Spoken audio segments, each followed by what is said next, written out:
live.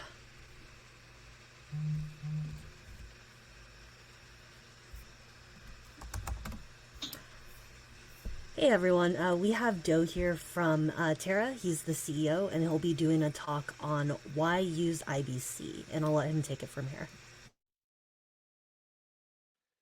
Hi everyone, I'm Do from Terra, and I've been one of the earliest consumers of the Cosmos SDK. We've been sort of building on the platform since I think version 15 or something like that. So we've been pretty, shall we say, have a long history of working with the Cosmos suite of products, and most recently been quite active in looking at sort of the use cases for IBC, and then trying to extrapolate reasons as to why different players would connect, to the internet of blockchains, if you will.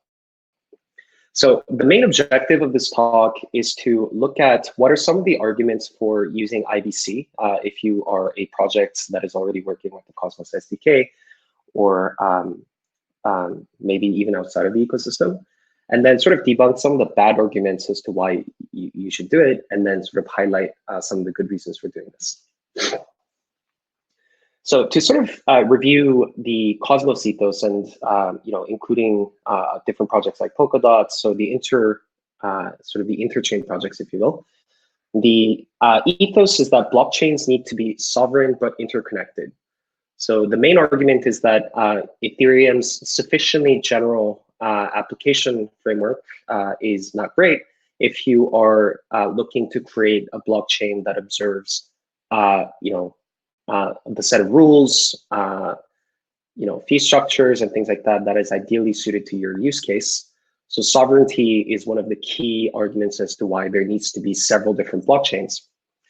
But the idea is that these sovereign zones or sovereign projects still need to be interconnected in order to form sort of like the TCP/IP layer of the interchain. But what isn't immediately clear, and I think this is something that is still confusing several different people, is if you have these sovereign blockchains, why exactly should these blockchains connect? Why can't they live in sort of their little silos where they can serve their use cases really well? And why does there need to exist this TCP/IP layer, if you will? Especially given that a lot of these projects are already bridging to larger ecosystems like Ethereum, and there's some sharing of liquidity and state and things like that there. Why does there need to be sort of a mesh network of different blockchains or multiple hubs that connect these different blockchains together? And I think the primary question boils down to looking at these two pillars of what defines Cosmos and different interchain projects, which is sovereignty and interoperability. And asking the question of why blockchains need to be interoperable when sovereign. So to some extent, interoperability sacrifices sovereignty.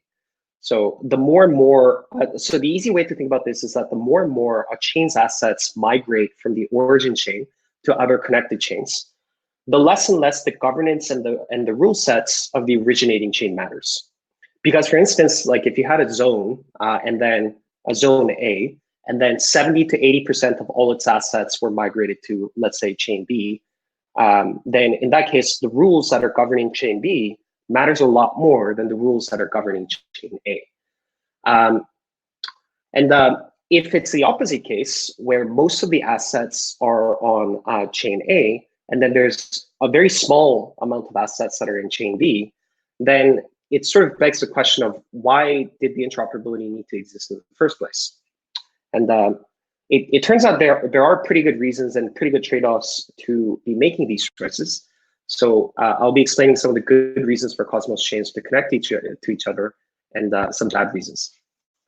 So let's talk about the bad reasons first. So the first strawman argument is that the shared hub provides sort of a shared security for zones. So in some sense, zones provide the features, and then the hub or multiple hubs provides some sort of shared security for all of those different chains.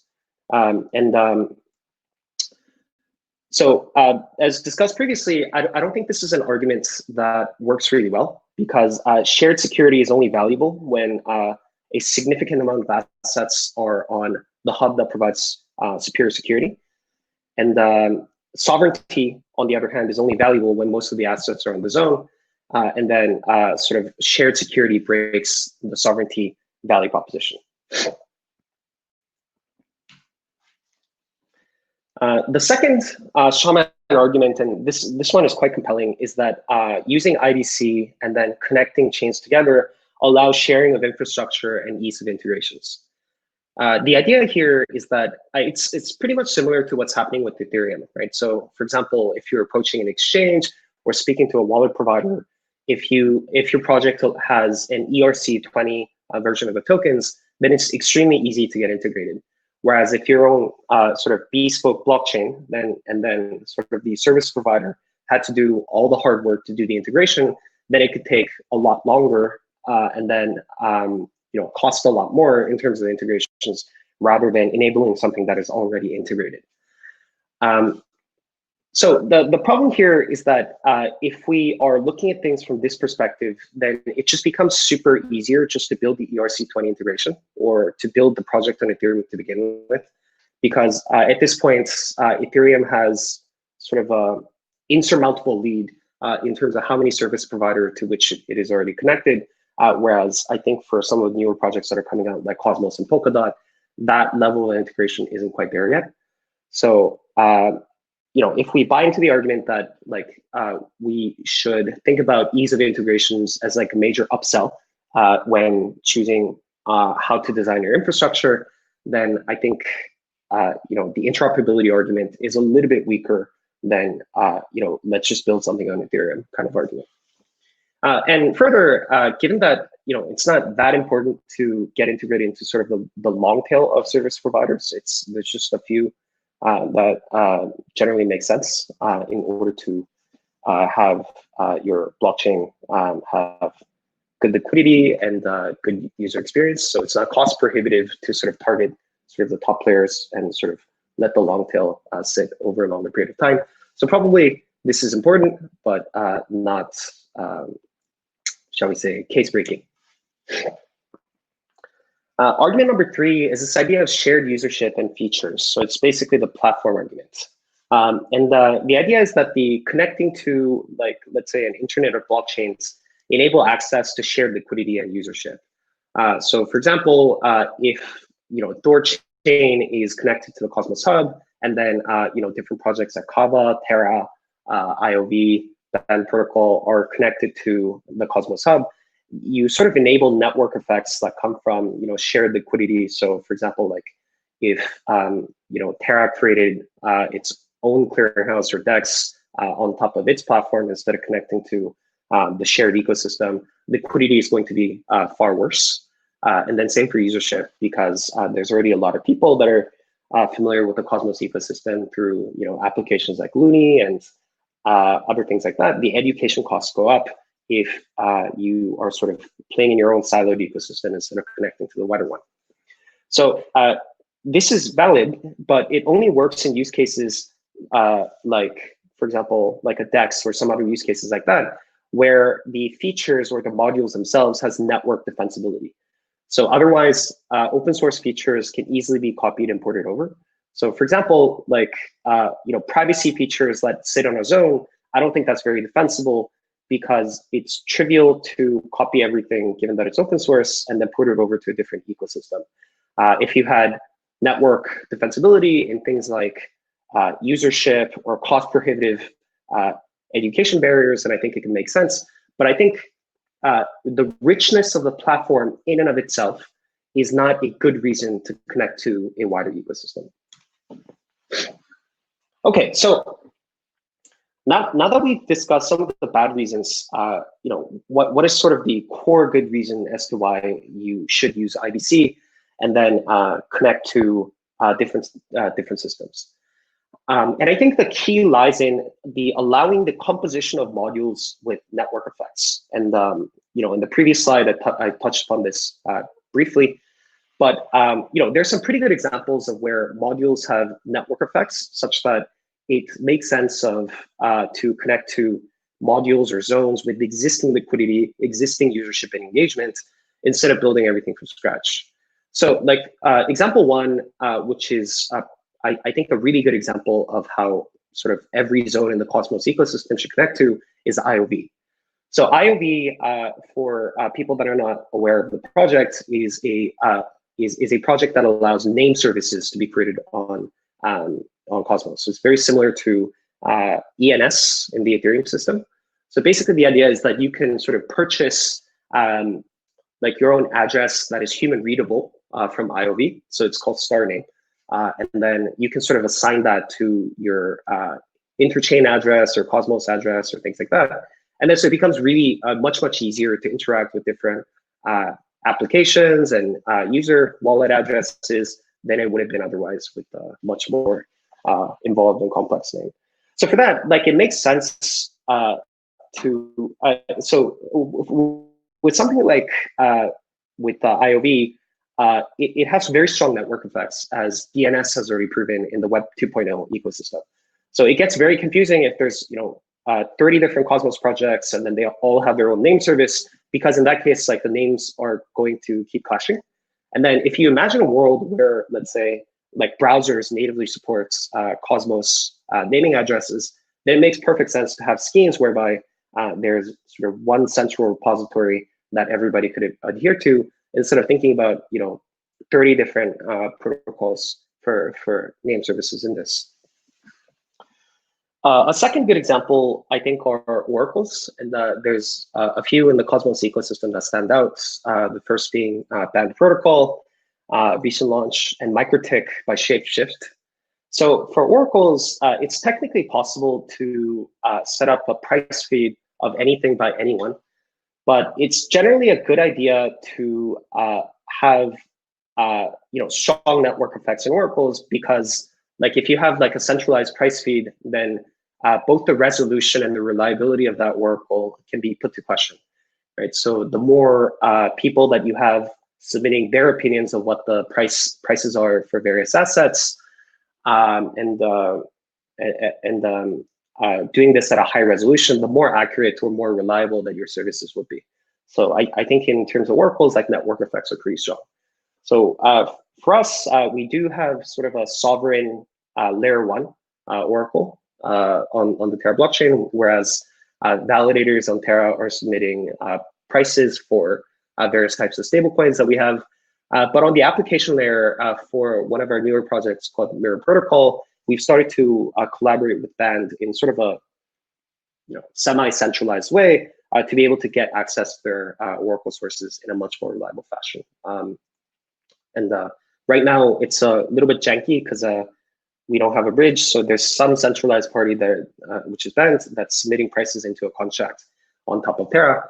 But with IBC, you can do this in a fully decentralized way, whereby you can sort of propagate prices that are being published on Band, move that over to via IBC to Terra, and then consume that in a way that doesn't require any trust.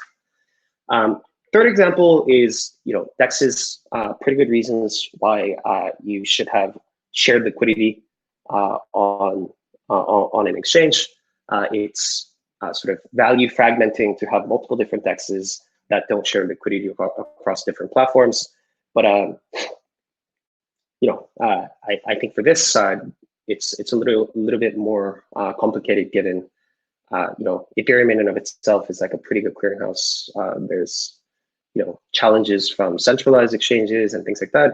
So it's I think what network effects could be formed around DEXs is a question of how well these things execute in the future.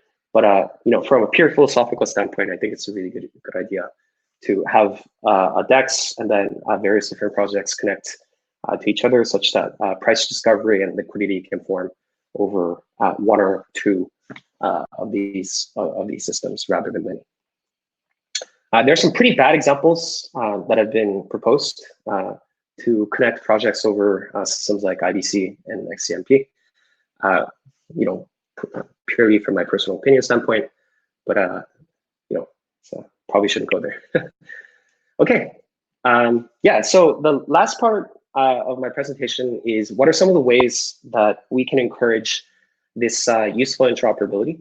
So one of the things that I've been pretty supportive of, and I've been sort of talking about why this is necessary from sort of the, even prior to the launch of the Cosmos Hub, is a module registry. So sort of having projects that are starting up in the Cosmos ecosystem figure out ways in which you can connect to different zones, how they can discover different modules, what's available in the ecosystem is a little bit difficult unless you do a lot of, spend a lot of time doing research and digging through what solution can be good for your set of tools. But if you sort of think about sort of the Cosmos ecosystem as like a giant B2B offering, right? So where like a player offers stablecoins, like another provider offers Oracle functionalities, another one provides name service and things like that, then I think these things could be better documented.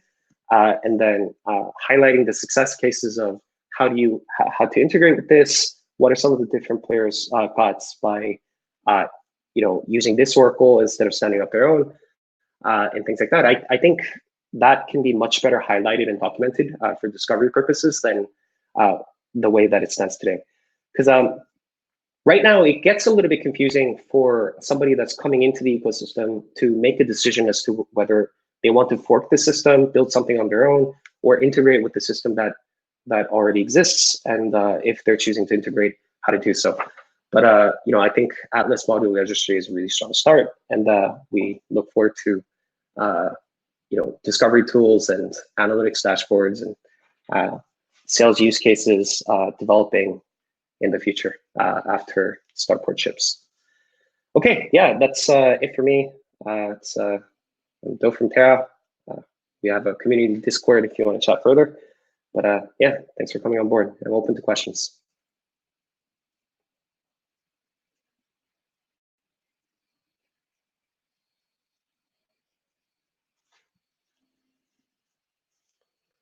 Okay, so huge congrats on a 60 million SoftBank investment.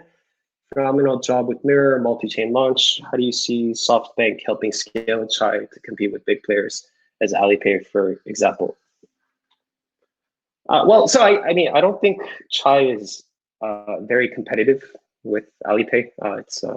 Alipay is mostly China, whereas for Chai, vast majority of the focus is in South and Southeast Asia.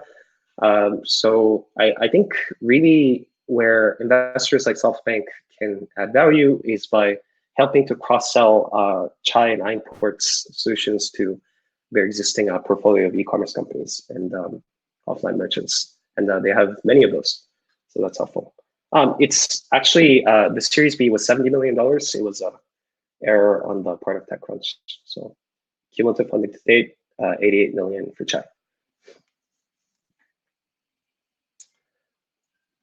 Shinju, is that all? Yeah. I think that might be all for now.